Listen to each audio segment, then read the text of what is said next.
Form 47 کی سرکار نے پنجاب کی، انہوں نے ایک پاکستان تحریک انصاف کے MPA یعنی کہ پنجاب اسمبلی کے رکن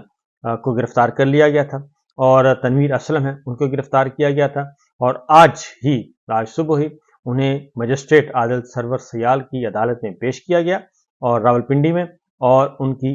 ضمانت منظور ہوگی اور انہیں فوری طور پر رہا کرنے کا حکم دیا۔ اور یہ کیس کیا تھا جی؟ دفعہ 144 کی وجہ سے انہوں نے کہا جی کہ ریلی نکالی ہے، اور ریلی نکالنا پاکستان تحریک انصاف کے لیے ممنوع ہے، شجر ممنوع ہے، اور اس کو کہتے ہیں جمہوریت کا قتل جو کہ اس وقت چل رہا ہے۔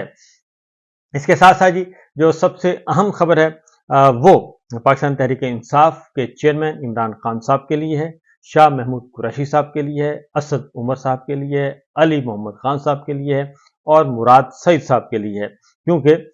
اس وقت صورتحال یہ ہے کہ بے شمار مقدمات، سینکڑوں نہیں ہزاروں مقدمات پاکستان تحریک انصاف اور ان کے رہنماؤں کے خلاف بنائے گئے ہیں، لیکن پاکستان کی عدلیہ جو ہے وہ اس وقت مختلف موڈ میں نظر آ رہی ہے، لہٰذا آج ایک اور مقدمے میں ان تمام رہنماؤں کو بری کر دیا گیا ہے، اور پاکستان تحریک انصاف کی قیادت کے خلاف آزادی مارچ کے دوران توڑ پھوڑ دفعہ 144 کا انہوں نے کہا تھا کہ جی ان کی خلاف ورزی کی ہے، اور یہ عمران خان صاحب، شاہ محمود قریشی اور دیگر رہنماؤں کے خلاف تھانہ گولڑا میں 2 مقدمات درج تھے، اور دونوں مقدمات میں باعزت طور پر بری کر دیا۔ ڈسٹرکٹ اینڈ سیشن کورٹ اسلام آباد جوڈیشل مجسٹریٹ ہیں احتشام عالم، لہٰذا یہ جو چیزیں نظر آ رہی ہیں اس سے بہت اچھی طرح اندازہ ہو رہا ہے کہ صورتحال جو ہے وہ پاکستان تحریک انصاف کی فیور میں جا رہی ہے۔ علی محمد خان صاحب نے اس موقع پہ گفتگو بھی کی ہے، اور انہوں نے کہا ہے کہ جی پاکستان تحریک انصاف اور عمران خان صاحب جو ہیں وہ کسی ادارے کے خلاف نہیں ہیں، فوج پاکستان کے خلاف نہیں ہیں، بلکہ ان کی جو ٹویٹ ہے وہ بالکل سیاسی نوعیت کی تھی اور وہ بالکل درست تھی، اور انہوں نے کہا کہ سیاسی طرز پر کہا تھا کہ جمہوریت میں عوامی مینڈیٹ کو عزت دینی چاہیے، اور ماضی میں شیخ مجیب کو ووٹ پڑا تھا اور اس کو ووٹ پڑا، عوام نے ووٹ دیا، لیکن جنرل یحییٰ نے ان کو اقتدار نہیں دیا اور ووٹ کی حرمت کو پامال کیا۔ اگر ان کو اقتدار دے دیا جاتا اور ان کی جو ان کا مینڈیٹ ہے اس کو تسلیم کر لیا جاتا تو آج صورتحال مختلف ہوتی۔ فارم 47 جب آپ لوگوں کو لے کر آتے ہیں فارم 47 کے تحت، تو پھر عوام ایک طرف کھڑی ہے اور حکومت جو ہے وہ دوسری طرف کھڑی ہے، اور اس طریقے سے کبھی بھی استحکام نہیں آئے گا۔ یہ بھی کہا کہ عمران خان صاحب جو ہیں حمود الرحمان کمیشن رپورٹ پڑھنے کا اگر کہہ رہے ہیں تو اس میں کوئی غلط نہیں ہے۔ اس کے ساتھ ساتھ جی ایک اور جو پاکستان تحریک انصاف کا مرکزی سیکریٹریٹ سیل کیا گیا تھا اس کی بھی آج سماعت ہوئی۔ جسٹس سمن رفعت امتیاز صاحبہ نے اس کی سماعت کی ہے۔ پاکستان تحریک انصاف کے رہنما عمر ایوب خان کی جانب سے وکلا جو ہیں شعیب شہین صاحب اور عمیر بلوچ پیش ہوئے، اور انہوں نے ساری صورتحال سے عدالت کو آگاہ کیا اور واضح کیا کہ اس میں بھی فراڈ کیا گیا ہے، اور فراڈ اس طرح سے CDA نے 2 نوٹس بھیجے اور دونوں نوٹسز کا نمبر 1 ہے، اور نوٹس بھی بھیجے PTI کو نہیں بھیجے بلکہ سرتاج علی کو بھیجے، جبکہ یہ زمین جو ہے یہ پاکستان تحریک انصاف کے رہنماؤں ارشد داد اور نسیم الرحمان دونوں PTI کے ممبران ہیں، اور انہوں نے یہ ساری زمین پر کمرشل پلاٹ جو ہے یہ خریدا تھا۔ اور اس کے ساتھ ساتھ انہوں نے یہ بھی کہا کہ خود CDA نے یہ بیان دیا ہے آ کے کہ ہم سرتاج علی سے زمین واگزار کرانے آئے ہیں، جبکہ یہ پاکستان تحریک انصاف کا یہ پراپرٹی ہے، اور کمرشل پلاٹ کو پارٹی کے لیے استعمال کیا گیا ہے، جس سے وہاں کے لوگ متاثر ہو رہے ہیں۔ یہ CDA کے وکیل نے کہا کہ کمرشل پلاٹ ہے، اس کو پارٹی مقاصد کے لیے استعمال کیا جا رہا ہے، تو بھائی پارٹی کے دفاتر تو ہوتے ہی کمرشل سائٹ پہ ہیں اور انہی علاقوں میں ہوتے ہیں، اور ہونا کہاں پہ ہے؟ اور اسی لیے تو ہائی کورٹ بلکہ سپریم کورٹ نے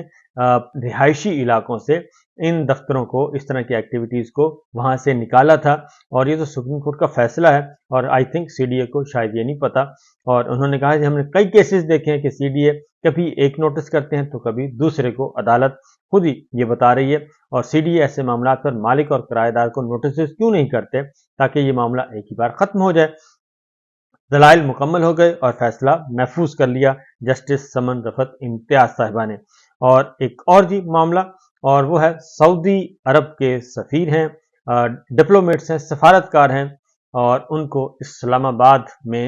لوٹ لیا گیا ہے۔ ان کے ساتھ ڈکیتی کا واقعہ ہوا ہے اور ہل ویو پارک میں واک کر رہے تھے اور شلوار قمیض پہنے انہوں نے کہا جی کہ ہمارے پاس 2 لوگ آئے، موٹر سائیکل چلانے والے تھے اور مسلح تھے، پسٹل تھا، خنجر تھا، انہوں نے ہم سے 2 آئی فون